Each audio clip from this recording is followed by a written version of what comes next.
আমাৰ ৯তম কেন্দ্ৰীয় যুৱ বিপ্লৱৰ কাৰ্যকৰী সভা আছিল। আমি বহুত দিনৰ মূৰত বহিছোঁ, প্ৰায় ১ বছৰে হৈছে। আজি প্ৰতিটো জিলাৰ পৰা আমাৰ বিষয়ববীয়াসকল আহিছে, ব্লক কমিটিৰ বিষয়ববীয়াসকল আহিছে। খুব সুন্দৰ এটা ডিছকাশ্যন হৈছে আৰু সকলৰ সন্মতিত আমি বহুতো ৰেজুলেশ্যন ল'লোঁ। আজি আমি ১ নম্বৰ আমি লৈছোঁ কি কয়, আমি কেন্দ্ৰীয় কমিটি হিচাপে প্ৰতিটো জিলাত আমি যাই আমি কৰ্মকৰ্তাৰ লগত মানে অন্তৰংগভাৱে আলাপ আলোচনা কৰি তেওঁলোকৰ সমস্যাবিলাক বুজ ল'ম আৰু আমাৰ পৰা তেওঁলোকক কি পৰামৰ্শ দিব লাগে সেইখিনি আমি দিম আৰু তেওঁলোকক উৎসাহ যোগাই আহিম। আৰু ২ নম্বৰ আমি IT চেলক যিমান পাৰোঁ আমি সক্ৰিয় কৰিবৰ কাৰণে এটা মেকানিজিম ওলাব চেষ্টা কৰিছোঁ। আৰু ৩ নম্বৰ আমি আমাৰ যিহেতু দলটো চলাই লৈ যাব লাগিব, তাৰ কাৰণে আমি এটা ফাণ্ড তৈয়াৰ কৰাৰ কাৰণে এটা ফৰ্মুলা ওলাব চেষ্টা কৰিছোঁ দলটো চলাই লৈ যাবৰ কাৰণে।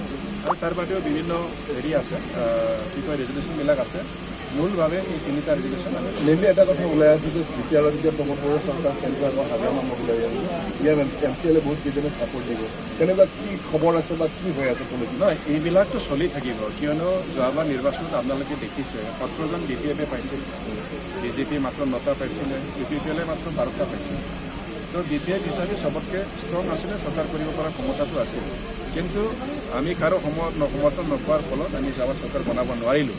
কিন্তু বৰ্তমান যে চৰকাৰ চলি আছে তেওঁলোকে একেবাৰে হেৰি নহয়, মানে কথা ওলাই আছে হাগ্ৰামা মহিলাই বহুতে ইণ্টাৰনেটলি ছাপোৰ্ট কৰিছে। আপোনাৰ তাত কি তথ্য আছে?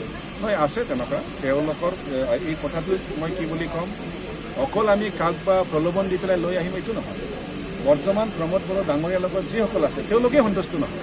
তেওঁলোকে নিজাববীয়াকৈ আমাৰ ওচৰত আহিছে। তেওঁলোকৰ নেতৃত্বত, প্ৰমোদ বড়োৰ নেতৃত্বত তেওঁলোকে থাকিব মানে ইচ্ছা কৰা নাই। কিমানজন আহিব, কিমান দিনৰ ভিতৰত হ'ব বুলি আশাবাদী? আমি আশাবাদী, দিনটো মই নকওঁ, চেষ্টা চলাই আছে। নিশ্চয় আমাৰ বিশ্বাস আছে এই 5 বছৰ তেওঁলোকৰ চৰকাৰ নচলে, তাৰ আগতে আমাৰ BPFৰ চৰকাৰ আহিব।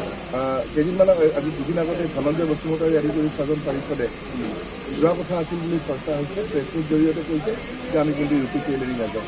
এই কথাবিলাক কি চলি আছে? নাই, এইবিলাক একেবাৰে মই ডিটেইলছত ক'ব নাযাওঁ। চলি আছে, হ'ব। যিসকল MCL আমাৰ লগত আহিছে তেওঁলোকক আমি কোনো প্ৰলোভন দি লৈ অহা নাই। তেওঁলোকে প্ৰমোদ বড়ো ডাঙৰীয়া নেতৃত্বত তেওঁলোকে সন্তুষ্টি হোৱা নাই, তেওঁলোকে আমাৰ লগত আহিব।